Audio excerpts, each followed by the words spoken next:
Lo decíamos antes de la tanda, momento de recibir al secretario general del Partido Socialista, senador electo y futuro ministro de Desarrollo Social. Nos referimos a Gonzalo Civile, a quien ya le decimos muy buenos días y le agradecemos por estar aquí esta mañana con nosotros. Un gusto estar acá, gracias por invitarme. Muchas gracias. Esta mañana, además de cerca de fin de año, le estamos agradeciendo a todos, particularmente venir. Último viernes. Yo estoy viviendo como en un tiempo paralelo, igual, o sea que no registro mucho la fecha. Sí, ¿cómo se vivieron estos días, no? Después primero de la designación, felicitaciones por eso, pero con mucha responsabilidad, ¿no? Un momento bastante movilizador, suponemos. Intenso, sí. Primero, bueno, a uno le cae la ficha de la dimensión, de la responsabilidad, de la tarea. Después, bueno, es conectar con un montón de cosas lindas también de la historia militante, ¿no? En mi caso, mi primera militancia estuvo muy vinculada a temas que hoy abarca el Ministerio de Desarrollo Social. En ese momento, plena crisis del 2002, etcétera, no existía una institucionalidad como el MIDES. Esto se creó en el primer gobierno del Frente Amplio. Pero bueno, trabajo en asentamientos, después militancia también, y unas tareas más de tipo agente comunitario con personas en situación de calle, desde iniciativas de la sociedad civil, comunidades de base, bueno. Esa es un poco mi formación y mi trayecto, entonces siempre estuve cerca de esto. También conozco mucha gente que está en el mundo de lo social y bueno, he seguido estos temas desde lo parlamentario, desde los distintos lugares que me han tocado en el partido. Entonces decía el día de los anuncios que es capaz que de lo más vocacional que me ha tocado vivir en este tiempo de militancia política, ¿no? Y lo tomo así, bueno, una invitación a desplegar un poco eso que uno trae y a aprender un montón también, a encontrarme con mucha gente que sé que está haciendo cosas en distintos lugares para transformar la realidad, porque bueno, nuestra mirada de las políticas sociales es una mirada transformadora, es una mirada que no tiene el foco puesto exclusivamente en la atención a la emergencia, que es algo obviamente importantísimo y que no podemos soslayar, sino que junto con eso se propone transformar las cosas y transformarlas lo más de fondo que se pueda, ¿no? Entonces, el otro día alguien comentaba o traía una frase de un sociólogo y un teólogo de la liberación que decía, los cambios estructurales son como las paredes y para hacer paredes hay que hacer ladrillos. Bueno, mientras vamos haciendo los ladrillos estamos también haciendo la pared y bueno, creo que en parte nos toca eso también en la tarea del ministerio. Hay una realidad de mucha desigualdad en Uruguay, entonces tener el norte, la referencia puesta en reducir las desigualdades, en transformar esas estructuras de desigualdad, también es inspirador para pensar el qué y el cómo de la política que vamos a llevar adelante. Entonces, pensando en todo eso y hablando con mucha gente, obviamente sectores del Frente Amplio que nos hacen propuestas para la conformación del equipo, compañeros muy valiosos que algunos ya han estado en tareas de gestión, otros no. Tratando que lo también... vas a anunciar todo junto, ¿no? Los distintos directores. Sí. Quisiera que fuera así porque, bueno, la idea es conformar un colectivo sólido, potente, que implique mucho recambio también. Pienso en un equipo, obviamente intergeneracional, pero un equipo joven, un equipo con garra, con ganas. Hay mucha gente veterana con mucha garra y muchas ganas también, pero en esto de también asumir que estamos en un nuevo momento, en un nuevo tiempo del Uruguay, nuevos desafíos para nuestro proyecto político. También no es reiterar o repetir lo que hicimos en el pasado, por más valiosas cosas que hayamos hecho, sino bueno, también aprender de eso, retomar algunas cosas sin duda y pensar en una clave nueva. Entonces también he estado recorriendo un poco el espinel de organizaciones con las que en distintos momentos he trabajado, gente que conozco, que está capaz que un poquito más lejos de las estructuras políticas, pero que me han dado buenas ideas y bueno, se me ocurren nombres, personas, etcétera, en esto de ir armando un equipo que también dé señales de apertura, incorpore gente que está haciendo cosas a nivel de la sociedad que están buenas, ¿no? Como un signo de lo que queremos hacer. Gonzalo, y pensando en esto decís, bueno, estoy como en un tiempo paralelo, ¿no? Si bien se viene fin de año, claro, estamos en medio de la transición, que a nosotros nos pasa eso también, porque hay como una lógica ya de la gente, si se quiere, en modo vacaciones, mucha gente más demás, pero acá estamos siguiendo cómo se está dando este pase. Y en ese sentido, ayer tú tuviste esta reunión junto con Federico Graña, el futuro subsecretario, con los actuales jerarcas de la cartera, con Alejandro Sciarra y Arturo Torres. ¿Qué fue lo que se habló allí? ¿Qué temas fueron los centrales? Mira, fue una muy buena reunión porque fue una reunión, digamos, distendida, tranquila, donde pudimos hacer una panorámica de la realidad del ministerio. El actual ministro tuvo como mucha disposición a compartirnos los temas en los que estaba el ministerio, los proyectos que estaban empezados, cosas que incluso... bueno, como pasa cuando uno está en tareas de conducción, él siente como, de alguna manera, como proyectos también de los que fue parte o a los que le puso entusiasmo y que le importan. Y bueno, fue un encuentro muy, muy positivo, charlando un poquito también de nuestras trayectorias de vida, etcétera. Pero sobre todo focalizados en esto, en el panorama de un ministerio que abarca muchos temas, ¿no? Entonces, bueno, se empezaron a abrir ventanas y arrancamos con la idea de tener una reunión de 1 hora y tuvimos una reunión de 2 horas y media y nos quedaron 1000 cosas para hablar, porque en el fondo fueron pinceladas de cada uno de los temas, pero tenemos que ir tema a tema. Es la primera de varias. Sí, es la primera de varias. Teníamos un informe inicial breve, con alguna información básica de algunas decisiones que hay que tomar medio inminentes, digamos, o en las primeras etapas del próximo gobierno. Ahí hay cuestiones como, por ejemplo, el plan invierno, que no pueden esperar, porque eso tiene que estar consolidado, bien armado, para cuando llegue el momento del invierno, con todas las consecuencias que tiene eso para la gente que está en situación de calle, ¿no? Entonces, bueno, conversamos mucho de estas cosas, también de planes a futuro que tiene el actual ministerio y quedamos de seguir la charla, obviamente mano a mano nosotros, que ya habíamos tenido una conversación telefónica y después seguimos conversando un poquito más, pero también después, cuando esté el equipo, que los directores entrantes puedan conversar con los directores salientes, digamos, también con la presencia nuestra, como para ir haciendo un recorrido más exhaustivo por cada área. Y obviamente hay muchos temas también administrativos, de gestión, etcétera, que son pesados y que hay que mirarlos tema a tema, ¿no? ¿Qué otras prioridades estuvieron marcadas allí en esa lista, aparte de las personas en situación de calle? Bueno, mirá, la recorrida fue por todos los temas, ¿no? Yo te diría que nosotros insistimos en algunos que tienen que ver también con las prioridades programáticas del Frente Amplio y con la mirada que tenemos, ¿no? Hay algo en lo que insisto mucho, lo he hecho en todas las notas de prensa de estos días, que creo que estos días también son días interesantes como para poder conversar con la ciudadanía sobre el enfoque que tenemos, ¿no? Porque todavía no podemos hablar mucho de medidas concretas porque carecemos de alguna información, pero sí el enfoque general, y eso está bueno porque también es distintivo de lo que queremos hacer, ¿no? Pero decía, algo en lo que he insistido es en el tema del fortalecimiento de las capacidades comunitarias, barriales, ¿no?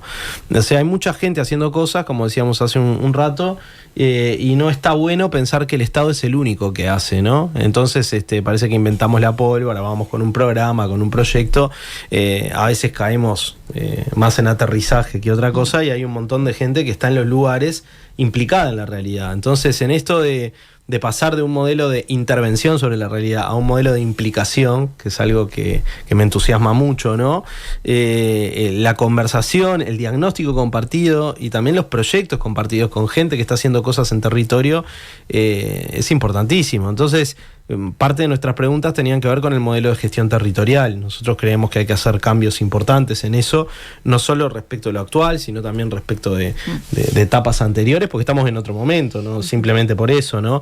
Ustedes saben que el programa SOCAT que existía en el ministerio se desarticuló. Bueno, ahí hubo un proceso, digamos, de debilitamiento del programa, una decisión también después de que el programa dejara de funcionar.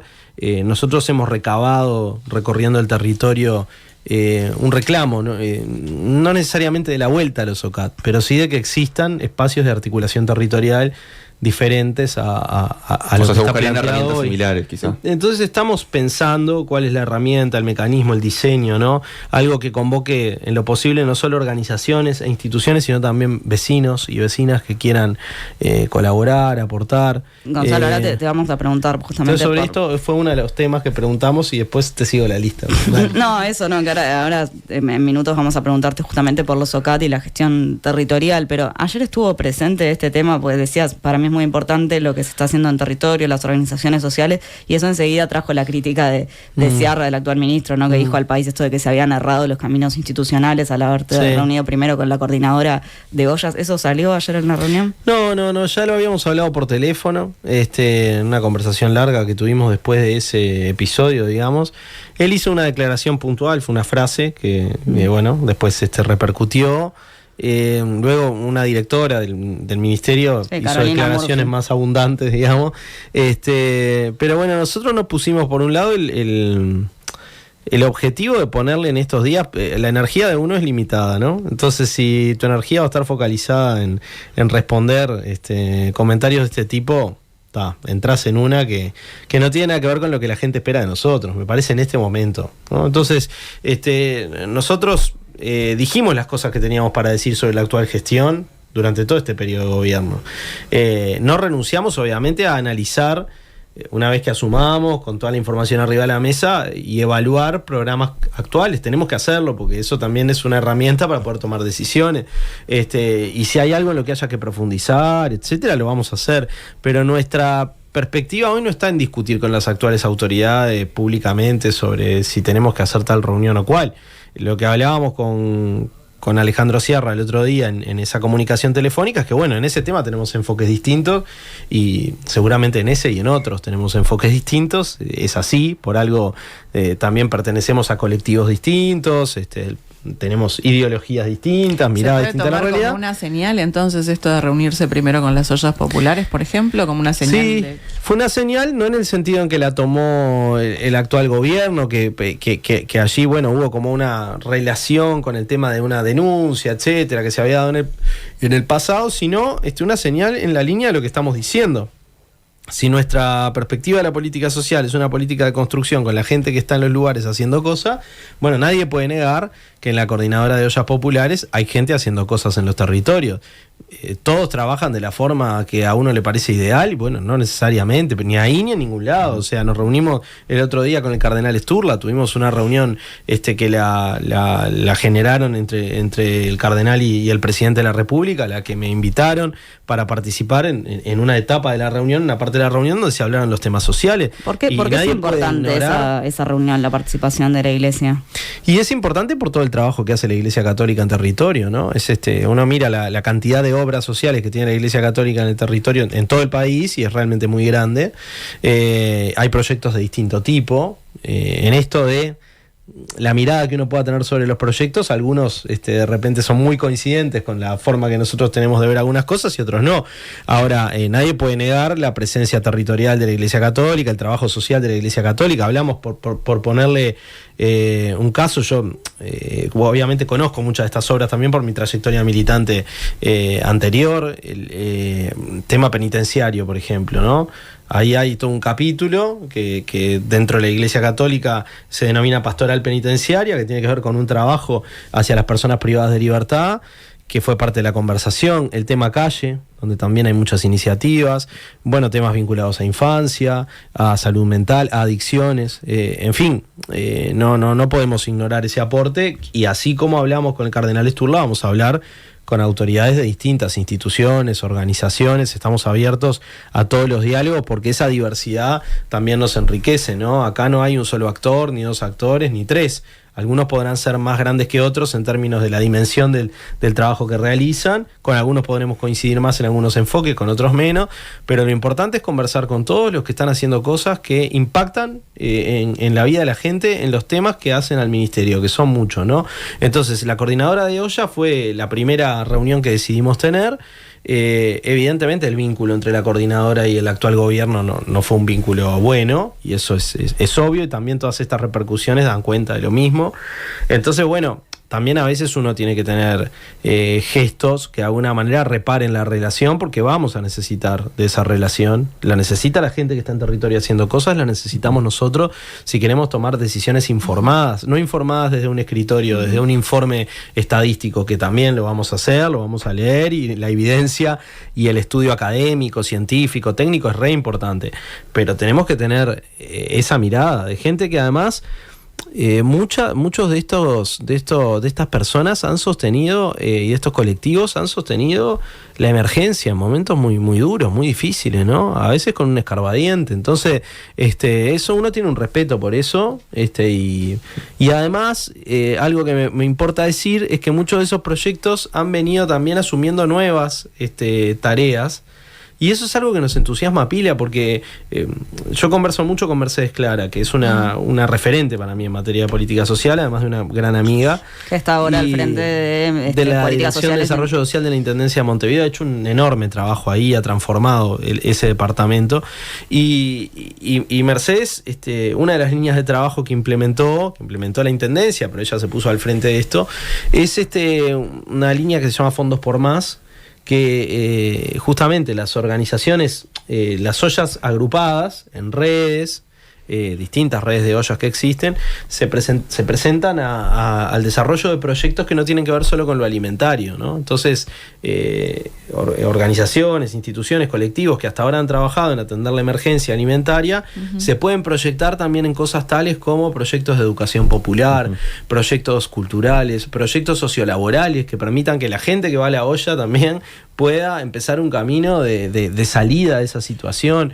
En lo alimentario, pasar capaz que de la olla o acompañar la olla con una huerta comunitaria. O sea, cuántas cosas hay para proyectar con los colectivos, están muy entusiasmados de hacerlo, y así como la Coordinadora Popular y Solidaria, la CPS, hay un montón de organizaciones, no todas las ollas están en la CPS tampoco, Gonzalo, y no todos son ollas, hay muchas iniciativas, ¿no? Más allá de las políticas concretas que se pueden implementar, si pensamos en la concepción de las políticas sociales del Ministerio de Desarrollo Social, ¿va a ser distinta respecto a la que hubo en este periodo? Yo creo que tiene que ser distinta, y tiene que ser distinta respecto de todo el recorrido del ministerio, no como una iniciativa refundacional, porque nosotros no creemos en eso. Acá no es que venimos nosotros y todo lo anterior estaba mal o se acabó, respecto de ninguna administración. Bueno, ni que hablar las administraciones frente amplistas que construyeron un ministerio y además implementaron un montón de programas muy, muy positivos, ¿no? En esta administración también hay cosas que obviamente vamos a continuar, porque las cosas que impactaron bien en la vida de la gente no las vamos a desarmar, sería una cosa muy ridícula, ¿no? Una especie una perspectiva muy mezquina, ¿no? de la política. Entonces, si hay cosas que se hicieron bien, vamos a evaluar. ¿Cómo cuáles? Bueno, yo pienso, por ejemplo, que hay algunas iniciativas vinculadas a calle que estuvieron bien inspiradas y mal realizadas, digamos, ¿no? Entonces, ahí me parece que hay una lectura minuciosa para hacer, no es para adelantar mucho ahora, pero pienso, por ejemplo, en los dispositivos llamados paradores que en un momento se generaron. Eran dispositivos que tenían como el objetivo de generar una contención para personas que no estaban dispuestas a ir a un refugio, pero sí a un espacio más flexible. Se apeló mucho al trabajo voluntario, nosotros creemos en el trabajo voluntario también, pero faltó una intersección, digamos, entre el trabajo voluntario y el trabajo técnico más potente, porque allí se recibían además situaciones muy duras, ¿no? A veces de mucha violencia. Entonces no basta solo con el trabajo voluntario, pero creo que ahí hubo una buena inspiración. Después, por ejemplo, el traslado de la DINALI, de la Dirección Nacional de Apoyo al Liberado, al MIDES, es una buena decisión, y se están haciendo algunas cosas en cárceles que son interesantes. Entonces, a través de la DINALI, o el diálogo entre la DINALI y calle, ¿no? Entonces ahí hay algunas cuestiones interesantes. Bueno, seguramente vamos a encontrar otras. Entonces, vos decías, ¿es un modelo distinto de política social? Sí, sin lugar a dudas. Eso sí, yo creo sobre todo que el gran diferencial, establecería dos que creo que van de la mano. Uno es que la referencia fundamental para nosotros es la reducción de la desigualdad. Para nosotros ¿No estuvo presente eso en estos años? Yo creo que no es la perspectiva que predomina desde el punto de vista de la concepción, desde el punto de vista más, si se quiere, ideológico, en la mirada del actual gobierno. Es algo que discutimos en la campaña y también es una de las diferencias esenciales, si se quiere, ¿no? entre nuestras fuerzas políticas. Con esto no quiere decir que no haya gente dentro del gobierno al que el problema de la desigualdad le importe, pero no ha sido la tónica programática del actual gobierno. Entonces, para nosotros, pensar la política social inscrita dentro de ese gran objetivo es algo importante, porque la pobreza para nosotros es hija de la desigualdad. Entonces, no es que vamos a dejar de abordar los problemas de la extrema pobreza, los problemas de la pobreza para discutir la desigualdad para dentro de 50 años. No es esa la perspectiva. Pero lo que vamos haciendo en esto de los ladrillos y las paredes tiene que ver con tratar de transformar esas estructuras injustas, ¿no? Esas estructuras desiguales. Entonces, es una perspectiva que tenemos como muy presente. Y hablamos de desigualdad y de desigualdades, porque hay múltiples desigualdades en la sociedad también, ni que hablar las de clase, pero las de género, las étnico-raciales, las territoriales, hay un montón de desigualdades. Después, yo diría que un poco como consecuencia de esto, y también de una praxis de militancia y de trabajo que nos inspira, que nos mueve, está esta perspectiva de lo comunitario. Yo creo que eso es una diferencia importante también. Capaz que puede ser la innovación más relevante, mirando toda la película de las políticas sociales en Uruguay, ¿no? No es porque no se hayan hecho cosas que vayan en esa dirección, pero poner esto en el centro. Es decir, uno puede pensar a las personas simplemente como individuos, ¿no? Respecto de los cuales se brindan servicios sociales o una asistencia social o incluso transferencias monetarias, que son muy importantes, y hay un capítulo en el programa del Frente que tiene que ver con esto.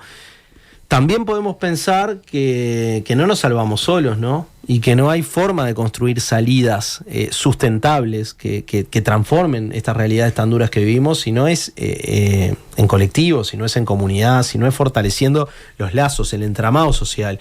El entramado social está debilitado, está tensado por la desigualdad, ¿no? Y eso es violento y genera violencia. Entonces, esa violencia estructural, que además se traduce en violencias muy concretas en la vida de las personas, no puede revertirse solamente con una perspectiva individual, donde vos apuntás a la mejora de las condiciones de vida de un individuo, que está muy bien, hay que hacerlo, o con un discurso moralizante que le explica a la gente cómo hay que vivir, ¿no? No, nosotros necesitamos hacer un proceso desde adentro de la realidad, en los propios barrios, en las comunidades, con una acción colectiva que transforme, que le dé sustento a esa transformación. Y esto, que puede parecer teórico solamente, es muy concreto, porque uno va a los barrios, a los pueblos. Bueno, yo me he recorrido muchos pueblos del interior, ¿no? Y cuando vos encontrás redes comunitarias fuertes, es todo muy distinto, ¿no? Es muy distinto, es muy distinto pensar los cuidados, que es otro gran capítulo de la política social, ¿no? Es muy distinto pensar la realidad de las infancias, es muy distinto pensar el espacio público, que es algo recontra importante para la vida de la gente, tener espacio público de calidad, tener infraestructura básica como para poder también moverse. Es distinta la capacidad también de la gente de organizarse para incidir en que algunas cosas cambien, más allá de la emergencia, ¿no?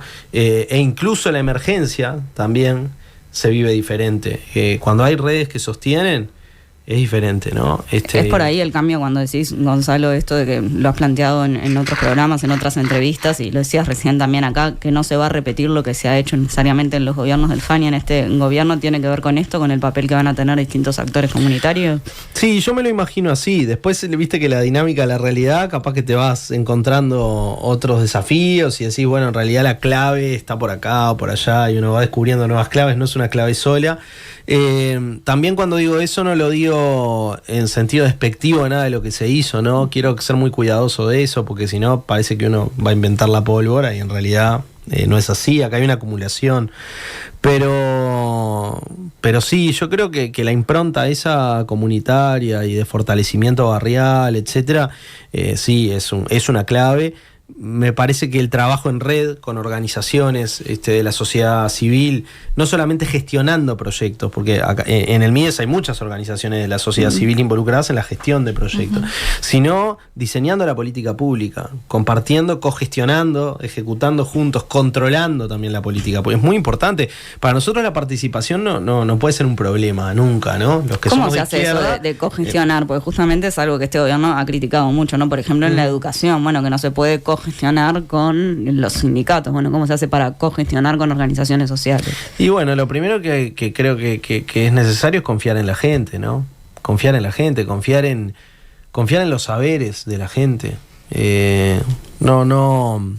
Y esto atraviesa gobiernos y fuerzas políticas, ¿no? A veces tenemos como una perspectiva muy ilustrada, ¿no? Parece que nosotros somos los sabios, que bueno, que no sé, estudiamos un montón sobre determinadas cosas, que obviamente uno valora mucho el saber académico y está muy bien estudiar y hay que estimular además que estudiemos, pero le vamos a explicar a la gente cómo tiene que hacer la transformación, cómo tiene que hacer los cambios, y bueno, hace muchos años, ya muchas décadas, existió un señor llamado Paulo Freire con la perspectiva de la educación popular, y en Uruguay hubo muchos seguidores de esa perspectiva. Pienso en José Luis Revelato, pienso en tantos que nos legaron también una mirada que es decir, ojo que eso es reproducción de la desigualdad también, ¿no?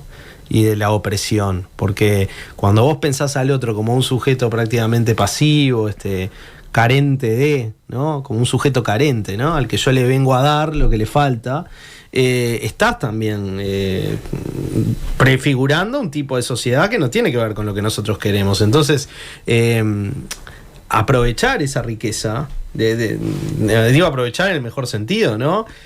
Hacer de esa riqueza que está en lo social y que está en la gente, a veces en las que está viviendo peores dificultades, penurias y mucho sufrimiento, hacer de eso un elemento transformador de la política es algo que yo creo que no podemos perder de vista, ¿no? Entonces pienso, por ejemplo, vas a hacer política sobre las personas que están en situación de calle, política pública, y no está la voz de las personas que están en situación de calle.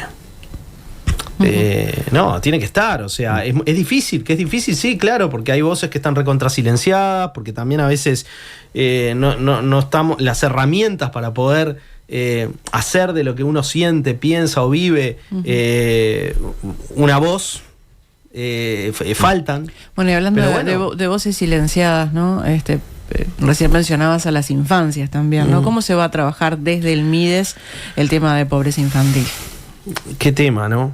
Yo pienso con este tema, como muchas de las cosas que hablamos, que se necesita integralidad en la política, y para eso se necesita también interacción entre distintas instituciones y organizaciones, ¿no? O sea, no es un tema MIDES, por decirlo así, es un tema del conjunto del gobierno y del conjunto de la sociedad. Eso no es para esquivarle el bulto, ¿no? O sea, sin duda que MIDES tiene cosas para hacer al respecto. Por ejemplo, tenemos un programa de larga data ya, que es Uruguay Crece Contigo, que bueno, tiene relación directa con los temas de infancia y de primera infancia en particular. El capítulo de transferencias monetarias es un capítulo donde hay algunas medidas planteadas en el programa del Frente que van directo también a la infancia y a la primera infancia. Hay otros programas más de abordaje familiar que también tienen un impacto grande sobre infancias. Después pienso en todo el capítulo INAU. INAU no es un organismo del Ministerio de Desarrollo Social, es un servicio descentralizado, pero bueno, la relación hay que establecerla, y ahí estamos viendo todos los días violaciones horrendas a los derechos humanos de gurises y gurisas que están bajo la tutela del Estado. Ahí hay un problema de cultura organizacional, institucional, hay muchas dificultades, evidentemente hay cosas que hay que transformarlas de fondo, ¿no? Entonces, esa institución que tiene la rectoría de la política de infancia es muy importante. Después está todo el desafío de implementación de la ley de garantías, de protección que votamos en el Parlamento, que ha trabajado mucho Cristina Lustenberg. Sí. Yo he conversado mucho con Cristina sobre esto, es un tema que vamos a laburar muy juntos, y bueno, ahí también hay un desafío de reglamentación de la ley, de implementación de la ley, que también plantea la existencia de un gabinete para abordar estos temas. y la interinstitucionalidad, ¿no? Como un desafío, no pensar esto como el coto de una institución. ¿Cómo podemos pensar impactar sobre la primera infancia o la infancia en Uruguay sin la ANEP?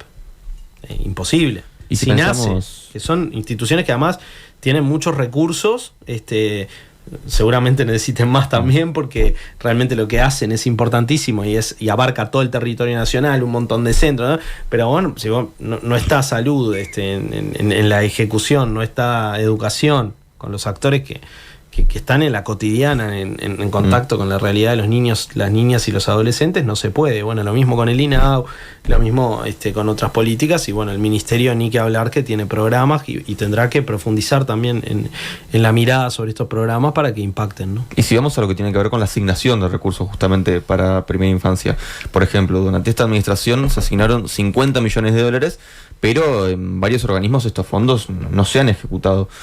¿Cómo se va a hacer justamente para que los recursos lleguen efectivamente a lo que fueron asignados? No, a mí me parece que el tema de la subejecución es un tema grueso, que hay que mirarlo mucho, ¿no? Porque hay temas que son tan graves, tan importantes, que decir, bueno, no tengo recursos y no los ejecuto, es prácticamente decir, no tengo política pública. O, bueno, hay trabas demasiado grandes en los arreglos institucionales, en el funcionamiento institucional, para que las cosas pasen. Y eso si es así, hay que desarmarlo, ¿no? ¿Verdad? O sea, yo quiero por eso la información es muy importante, ¿no? Si bien estuve en la Comisión de Presupuesto Integrada con Hacienda del Parlamento de hace 10 años, entonces voy siguiendo los temas del presupuesto, quiero información exhaustiva de la ejecución en cada una de las áreas. El Ministerio de Desarrollo Social en particular no es un inciso que tenga grandes problemas de ejecución, al contrario, vive pidiendo refuerzo de rubros porque necesita más recursos y porque además nunca se terminó de sincerar en el presupuesto del Ministerio los recursos que efectivamente el Ministerio necesita. Esto pasa con varios organismos que en determinado momento empiezan a solicitar refuerzo de rubros y ya está establecido que, bueno, funciona así. Pero en el caso de instituciones como el INAU o programas específicos que como lo que vos traías, bueno, me parece que es un tema que hay que mirarlo con cuidado, porque es... Desde el punto de vista de la importancia, digamos, de los objetivos que estamos persiguiendo, no ejecutar recursos que están destinados a políticas tan sensibles es algo que no nos podemos permitir, ¿no? Cuando decís, Gonzalo, esto de, bueno, voy a mirar de cerca los distintos programas, ejecuciones y demás, hubo todo un tema con las contrataciones de las distintas organizaciones. Este gobierno cambió justamente muchos contratos con organizaciones sociales. En el caso de la Fundación A Ganar, ese contrato, es verdad que ya había contratos previos con el MIDES, con intendencias, pero que creció muchísimo y se habló mucho justamente de la forma en la que se dieron estas contrataciones. ¿Eso se va a revisar, a auditar? Se va a revisar en el sentido de que se va a estudiar y vamos a ver efectivamente con información de calidad que tenemos que tener qué fue lo que pasó, cómo se evalúa eso y qué hay que hacer, ¿no? Luego, si auditar, no auditar, etcétera, creo que son decisiones que tienen que ver con lo que vayamos conociendo, encontrando. A mí no me gustó en la impronta del actual gobierno cuando asumió, y ya antes de asumir estaba diciendo vamos a hacer auditorías, pues parece... Y llegó al café vencido. Claro, el episodio del café vencido. Yo ayer bromeaba porque me decían que los ascensores del MIDES se trancan bastante y decía, bueno, lo que falta es nos trancamos ahora, antes de la primera reunión de transición tenemos una anécdota tipo el café vencido. No, pero hablando en serio, creo que también lo que transmite hacia la sociedad esta cosa de llego para ver con lupa, a ver qué hizo el otro, es que estamos perdiendo el tiempo, ¿no? Que estamos haciendo lo que tenemos que hacer. Entonces yo, obviamente que le doy importancia a tener claridad sobre el punto de partida, ¿no? ¿Verdad? Hay que tener claridad sobre el punto de partida, porque además uno después tiene que hacerse cargo de todo eso y está bien que quede claro dónde están las responsabilidades sobre cada cosa. Eso me parece que está bien, del mismo modo que tiene que estar claro que hoy las autoridades que están al frente son las autoridades que fueron electas hasta el 1 de marzo del 2025 y bueno, la responsabilidad de las decisiones le corresponde a esas autoridades, más allá de que conversemos. Ahora, ponerlo como un objetivo en sí o como una línea de trabajo en sí misma, me parece que no. No como objetivo en sí, sino me refería a eso. Yo, es así como hay organizaciones muy valiosas que han quedado afuera en algunos temas, también eso, hay otras que incrementaron. Que hay que revisar, no hay duda, y que obviamente que si en esa revisión aparecen cosas que requieren ser profundizadas o investigadas, etcétera, es responsabilidad también como funcionarios públicos hacerlo, ¿no? ¿Verdad? Eso ni que hablar. Lo que no, como insisto, no me parece una cuestión, más allá de la pregunta que no iba por ahí, pero me gusta decirlo también porque... Sí, llegar con la mirada policial. Sí, claro, pues creo que no contribuyen. Ahora, ¿cómo se hace para contribuir a cambios estructurales desde el MIDES, objetivo al que aspirás, según lo que dijiste vos mismo en una entrevista en Desayunos Informales? ¿Cómo se hacen estos cambios estructurales desde el Ministerio de Desarrollo Social? Bueno, hay un viejo debate en la política social que a esta altura está, creo que medio perimido, ¿no? Que es ese debate entre lo focalizado y lo universal. Entonces, bueno, a veces se pone lo universal, las políticas universales del lado de lo que puede transformar estructuras y las políticas focalizadas del otro lado, por decir de alguna manera, ¿no? Lo que atiende una emergencia, pero no puede operar cambios sustantivos en la realidad. Yo creo que es más complejo que eso, y me parece que el ministerio, si incorpora fuertemente una mirada de fortalecimiento de las capacidades de las comunidades y de las personas en el marco de esas comunidades, de esos barrios, de esos entramados, va a estar contribuyendo al cambio estructural. Porque cuando la gente saca lo mejor de sí, también a través de procesos colectivos, y no digo esto como una cosa idílica, ¿no? Esto es material también, es concreto, o sea, son personas haciendo cosas y colectivos haciendo cosas que transforman la materialidad de la vida, que transforman las relaciones sociales. Bueno, eso es, yo te diría, el ABC del cambio estructural, porque el cambio estructural no son decisiones administrativas que pueda tomar un gobierno, decir, bueno, hágase una sociedad más justa o donde las relaciones de poder sean menos desiguales o no. Claro, pasa que así como decís, hay cuestiones que, bueno, lo focalizado versus lo universal también está, bueno, de repente esto de una cosa es el entramado social, cómo uno lo trabaja, ¿no? Para que se den determinados vínculos y demás. Y después hay cosas más concretas, así como esto de la desigualdad, lo económico y demás, que el MIDES se ha pensado siempre más desde eso, ¿no? El plan social, incluso medidas que tiene ahora el Frente Amplio, ¿no? De cómo va a fortalecer algunas medidas sociales que parecen ser más de compensar que de tocar lo estructural. Compensatorias, claro. Sí, yo creo que ahí, sin caer en una dicotomía, digamos, que de alguna manera cierra el debate, yo creo que, por ejemplo, todo el capítulo de la política de transferencias, hay que mirarlo desde la perspectiva de la reducción de la desigualdad, ¿no? No solamente de la compensación de la desventaja o de la emergencia. Hay que pensarlo desde la perspectiva de la reducción de la desigualdad. Hay mucha cosa estudiada en el mundo sobre esto, hay perspectivas sobre el tema de las transferencias que van bastante más allá de lo compensatorio. Entonces, bueno, creo que ahí hay una mirada, porque bueno, ahí está también la mayor cantidad de recursos del ministerio, ¿no? Hay que tener claro que, bueno, hoy se habla de un gran presupuesto del Ministerio de Desarrollo Social. Efectivamente no fue de los incisos que en esta administración tuvieron un recorte, como sí pasó con algunos organismos que son los que llevan adelante las políticas sociales universales clásicas, ¿no? Educación, salud, vivienda incluso, que también hay que decir que si no fortaleces ahí, claro, es muy complicado que ese cambio se pueda dar, tiene que ser conjunto, pero decía que parte de lo que uno ve cuando mira el presupuesto del ministerio, ve un salto, el salto es que todas las transferencias que estaban en BPS pasaron también contablemente, por decir de alguna manera, al ministerio. Entonces, cuando uno mira la bolsa total de recursos del ministerio, no sé, 60-70% son las transferencias.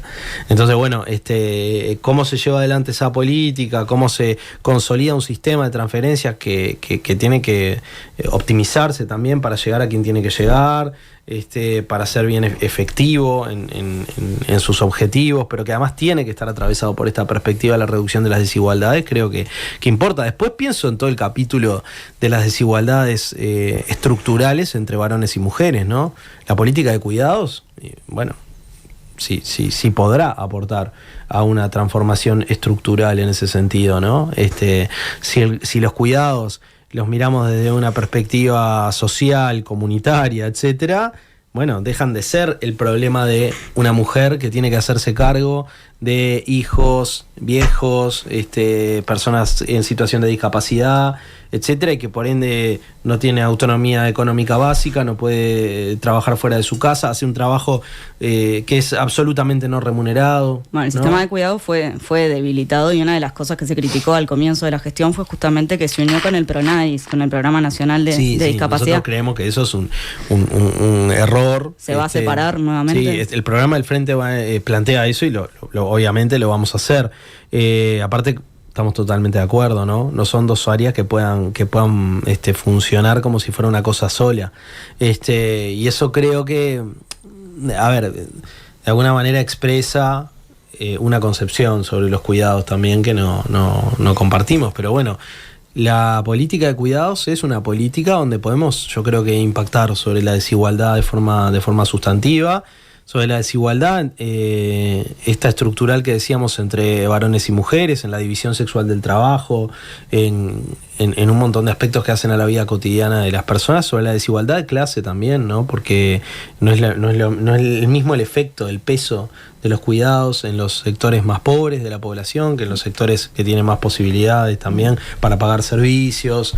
Entonces, acá hay una línea que atraviesa. Después, bueno, tenemos institutos dentro del ministerio que son muy importantes, Sin Mujeres, hablando de desigualdades estructurales, el INDA, Instituto Nacional de Alimentación, si habrá cosas para hacer en ese campo, ¿no? Se ha estado discutiendo mucho sobre este tema y de la inseguridad alimentaria, INMAYORES.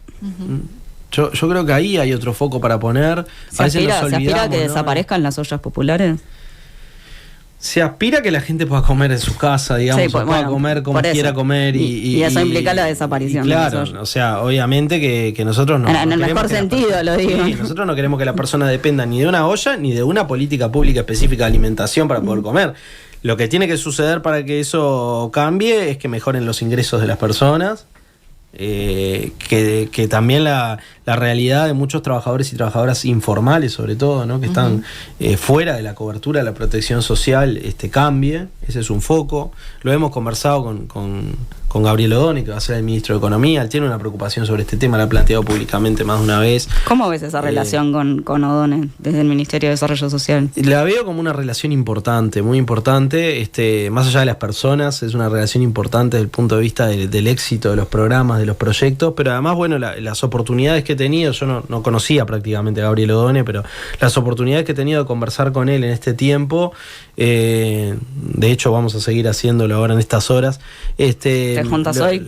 Sí, me voy a juntar hoy. La verdad es que lo vi como muy abierto y muy receptivo a la importancia de los temas de la transformación de la política social y de estos temas que conversábamos, así que eso también me entusiasma. Y después quiero retomar algo que estaba diciendo porque no lo he dicho casi en ningún lado y me parece importante decirlo, perdón que vuelvo para atrás. El tema, mencioné INMAYORES, y yo creo que hay que poner una mirada sobre las personas mayores también en nuestra sociedad, en nuestro país. Hay mucha soledad, hay también el tema cuidados, es un tema que atraviesa muy fuertemente esa población, mucho. Y nada, y uno ve situaciones recontra jodidas, dramáticas, ¿no? De gente que está muy desprotegida. No es para mirarlo solo desde esa perspectiva. La política hacia personas mayores, hacia las personas mayores, debe atravesar al conjunto de la sociedad. A veces uno, bueno, obviamente pone prioridad en los que están peor, pero también en clave de desigualdades generacionales. Bueno, está el INJU también dentro del Ministerio de Desarrollo Social. Hay cosas para hacer, ¿no? Sobre las poblaciones más jóvenes y sobre las poblaciones más veteranas, además de los niños y las niñas. En definitiva, nada, los temas del ministerio son apasionantes, son muchos y creo que se puede hacer mucho para impactar sobre la desigualdad y para los cambios estructurales. Gonzalo Sibila, futuro titular del MIDES, muchísimas gracias por estar esta mañana. No, muchas gracias. Muchas gracias a ustedes por invitarme, un gusto estar acá. Igualmente. Gracias. Nada que perder.